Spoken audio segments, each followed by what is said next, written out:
খবর নিউজ 6 খবরটি নিবেদন করছেন।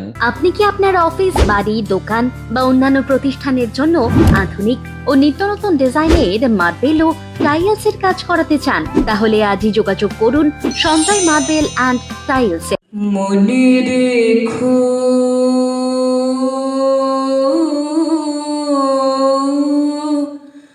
তবু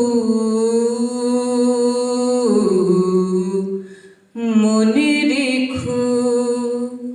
মঞ্চের শিল্পীদের আমরা কম বেশি প্রত্যেকেই চিনি এবং তাদের শৈল্পিক কর্মকাণ্ড সম্পর্কেও কম বেশি ধারণা আমাদের প্রত্যেকেরই আছে। কিন্তু মঞ্চের উপরে শিল্পীদের এই শৈল্পিক কর্মকাণ্ডকে দর্শক ও শ্রোতাদের সামনে সুন্দরভাবে উপস্থাপিত করতে যাদের নিরলস পারিশ্রমিক অনস্বীকার্য, সেই সমস্ত শব্দ প্রেক্ষাপন শিল্পী, মেকআপ আর্টিস্ট এবং আলোক শিল্পীদের আমরা কজনই বা চিনি। সেই সমস্ত নেপথ্য শিল্পীদের মধ্যে অন্যতম চন্দননগরের শব্দ প্রেক্ষাপন শিল্পী গোপাল ব্যানার্জি। সম্প্রতি তিনি প্রয়াত হয়েছেন। এদিন চন্দননগর রবীন্দ্র ভবনে ছিল তাঁর স্মরণ সভা। এই স্মরণ সভায় রাজনৈতিক ব্যক্তিত্ব থেকে শুরু করে সঙ্গীত শিল্পী, অভিনেতা সহ তার সহকর্মীরা গোপাল ব্যানার্জির জীবনের বিভিন্ন দিক তুলে ধরলেন তাদের বক্তব্যে। তুমি রবে নীরবে, গোপাল ব্যানার্জি। আর কি বলবো, এই মানুষটা আমাদের কাঁদিয়ে চলে গেল।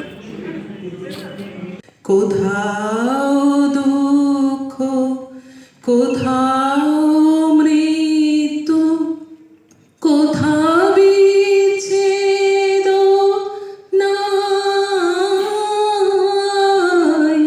যিনি শব্দ প্রেক্ষাপটে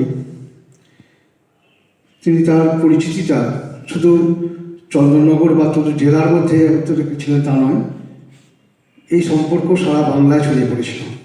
গোপাল ব্যানার্জির নামটা এই জায়গায় পৌঁছানো আছে যে ভালো ভালো যারা গুণী শিল্পী তারাও কিন্তু এনার সাউন্ডে বিভিন্ন গান বা বিভিন্ন অনুষ্ঠান তাদের যা কাজ তারা করে চলেছে। যে কাজটা গোপালদা আমার শেষ করলো এবছর, গত বছর জগদ্ধাত্রী পুজোর সময় কুণ্ডুঘাটে অনুষ্ঠান ছিল এবং গোপালদা যারা বললেন, পার্থদা, যে সারাক্ষণ আমার সঙ্গে ছিল, অনেক আলোচনা হয়েছে। এমন কোনো বড় শিল্পী নেই গানের জগতে যারা গোপালদার সঙ্গে গান করেননি। আমাদের বিভিন্ন প্রোগ্রাম গোপালদার সঙ্গে আমাদের কাছে ছিল। গোপাল ব্যানার্জি সম্বন্ধে কী বলবো, আমার সে অনেকটাই ছোটো ছিল এবং খুব স্ট্রাগল করেছে একটা সময়, খুব কষ্ট করে আর কি একটা জায়গায় সে নাম পরিচিত করেছে। আমরা একটা কথাই বলি না যে সহজেই কিছু পাওয়া যায় না, সেটা কিন্তু গোপালকে দেখে শিখতে হয়। কারণ গোপাল যেভাবে আর কি নিজের জায়গাটা তৈরি করে নিয়েছিল এবং তার অভিজ্ঞতা অর্জনের সঙ্গে তার ওঠা বসা এবং বড় বড় শিল্পীদের কাছে তার যে অভিজ্ঞতা সঞ্চয় করেছিল, এটাই হচ্ছে গোপাল ব্যানার্জি। তবে একটা ছিল, কোনো লোভ ছিল না, স্পষ্ট বক্তা ছিল আর খেতে খুব ভালোবাসে। এটাই গোপালদা একদিন বললেন যে লিলি, তুমি তোমার গলাটা ভারী সুন্দর, খুব মিষ্টি গলা।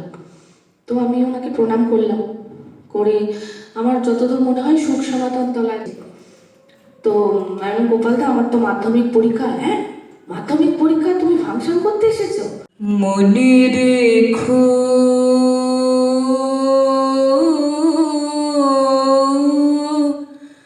তবু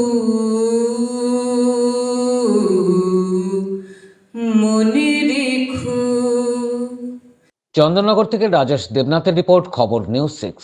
আপনি কি আপনার অফিস, বাড়ি, দোকান বা অন্যান্য প্রতিষ্ঠানের জন্য আধুনিক ও নিত্যনতুন ডিজাইনের মার্বেল ও টাইলসের কাজ করাতে চান? তাহলে আজই যোগাযোগ করুন সঞ্জয় মার্বেল অ্যান্ড টাইলসে। অভিজ্ঞ কন্ট্রাক্টর ও মিস্ত্রি সঞ্জয় দাসের সাথে আমরা নিত্যনতুন মেশিন দ্বারা মার্বেল এবং টাইলস বসিয়ে থাকি। আমরা সাজিয়ে দেব আপনার স্বপ্নের প্রতিষ্ঠান। আমরা ফুল কন্ট্রাক্ট নিয়েও কাজ করি। আমাদের ঠিকানা ক্ষুদিরাম পল্লী, বাঁশবেড়িয়া, হুগলি, মগরা। প্রোপাইটার সঞ্জয় দাস। আমাদের সাথে যোগাযোগের মোবাইল নাম্বার এবং হোয়াটসঅ্যাপ নাম্বার 7980442694।